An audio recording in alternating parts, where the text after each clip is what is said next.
Hi, my name is James Gump, and this is part 3 of my Xbox 360 video game collection. Um, Again, I'm going in through my games in order that I purchased them, and I've gone through the first 6 games that I have, and at this point, I'm going to start getting into games I don't think that I've completely finished. I've got, I think, two games. Um, This is kind of the point where I started moving away from the 360, going back to my PlayStation 3, because there were some really great games that were coming out for that, and so yeah. So number 7, we have Infinite Undiscovery, which is a Square Enix game. As actually, I had to read through the manual to remind myself on this game. And when it came out, and it came out as the same time, or approximately the same time as another Square Enix game, The Last Remnant, which I'm going to talk about in a minute. When this came out, I think it got a lot of grief about the combat system, but actually looking through it, I'm not sure why I stopped playing this game, if not for achievements. This game's got some really odd achievements that I think you have to grind for, that you have to follow particular guides for so you don't miss, and at this period of time, I was pretty much stuck in the achievement grind, achievement whoring aspect of the 360. So I think I put this down. I didn't finish it. I think I put this down for the absolute wrong reasons. I forget how far I got through the game. I was going to log into live and see how far or how many achievements I had to give me some idea of where I got in this game. But this is a game that, remembering what I can about the system, I'm disappointed I put it down. So that's all I can say about it, because I don't remember much, but what I'm going to do is actually put this back on my list of games that I should play soon, and once I've done that, I'm going to update, I'm going to do a video update, because I don't remember this being a bad game. I think it was the achievements that tore me away, and now that I've kind of moved beyond that, I think this would be a really great game to put back in again. So the next game, and yeah, we'll do this. The next game is Enchanted Arms, which is an RPG. It's got a unlock over 100 controllable characters. See, I don't remember that at all. But I believe it's a grid-based system, and then what happens is you put your character, you've got a grid of where you can move. I think each one has got like a 3x4 grid, or I guess 4x3. You can stack your characters up, and then the attacks that you do impact a certain number of grids. And this is one of the games where it's a really easy 1000 gamer score, and despite that, I guess you could say, because the other games are what, Terminator Salvation and some really stupid games, but this is actually a really fun game. I went through the whole thing, and yeah, it's an enjoyable game. It came out for the PlayStation 3 as well later.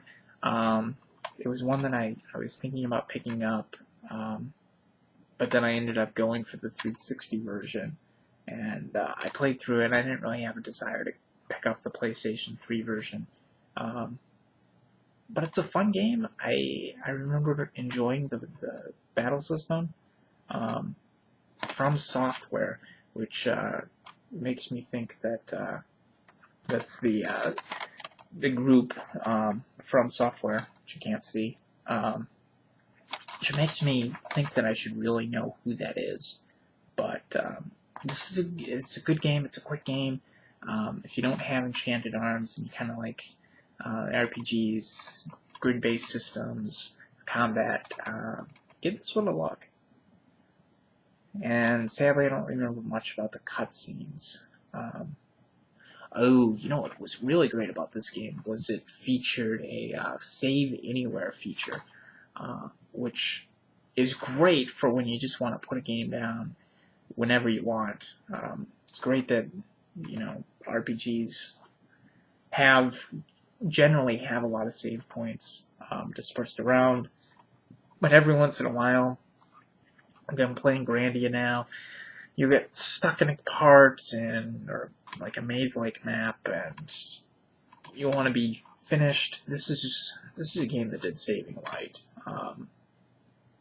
and that I kind of wish more games would end up doing. So, Enchanted Arms. The same day then, I got the Last Remnant, which I briefly mentioned with Infinite Undiscovery. This is a game that got a lot of grief, and unfortunately it's warranted because of the slowdowns on the system. The combat is really fun. It kind of reminds me of like Final Fantasy 12-ish, I guess, except for you've got more parties. It sounds kind of weird because like there's a morale bar kind of thing, kind of like Dynasty Warriors. I think I'm saying that wrong. Samurai Warriors, Dynasty Warriors, the Koei series of games, which initially I thought was maybe going to be a little weird mechanic, but it actually plays pretty well.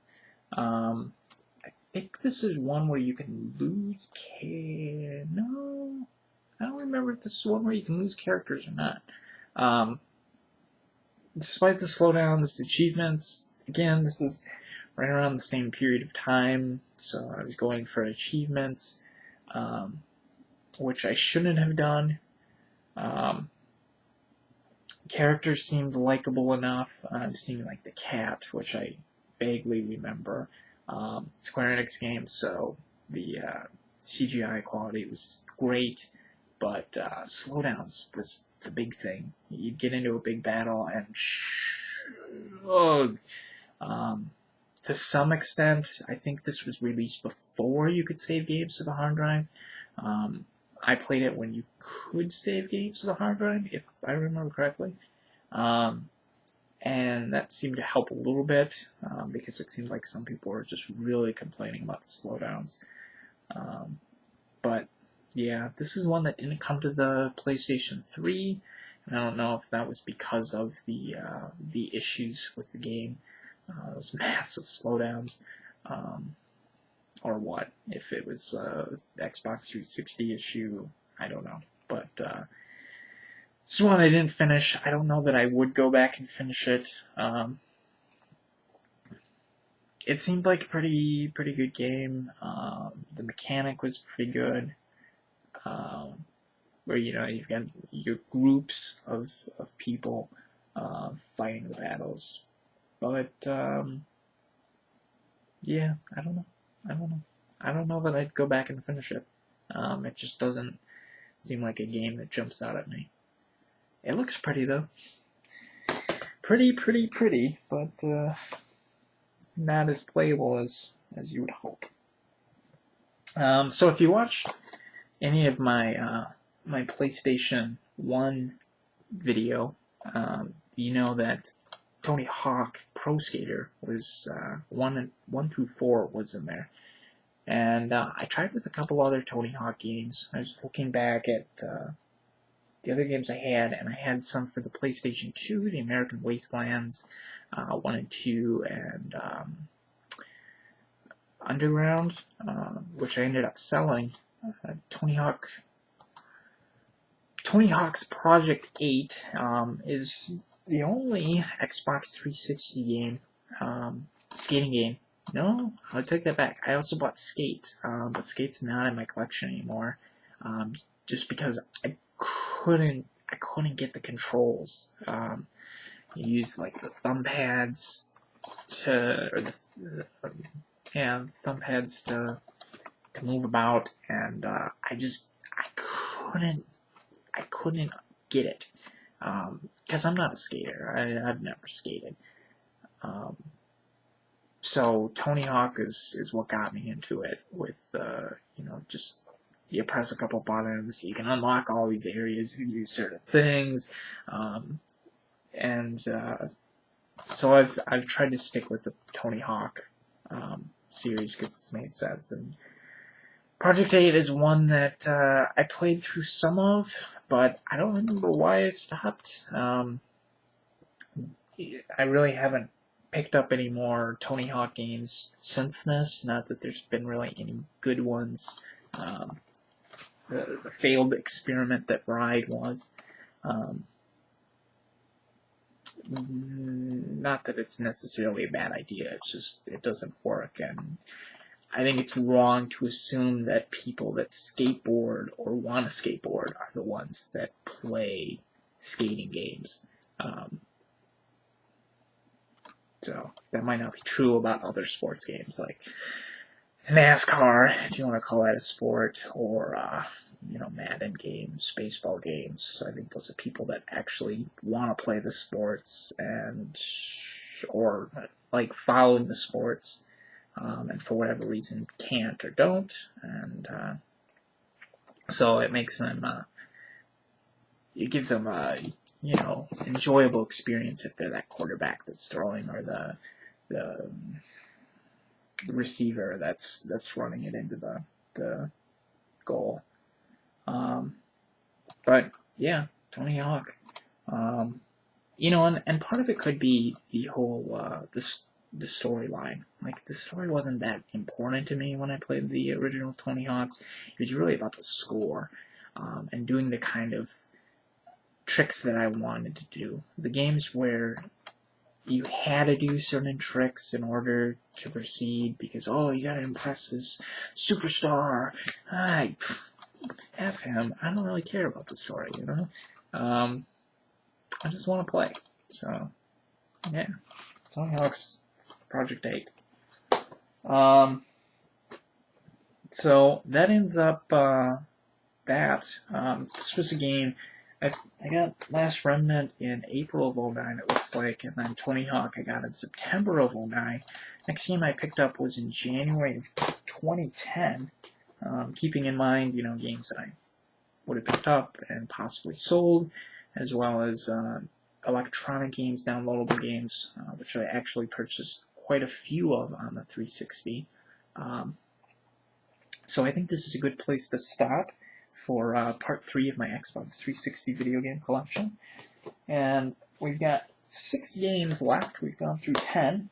So I think what I'm going to do is and again, this is the point where I've started to get into games that I haven't finished, as well as some that I haven't even played yet, just because I got them just a few weeks ago. So we're in there, and I hope you'll come back for part 4.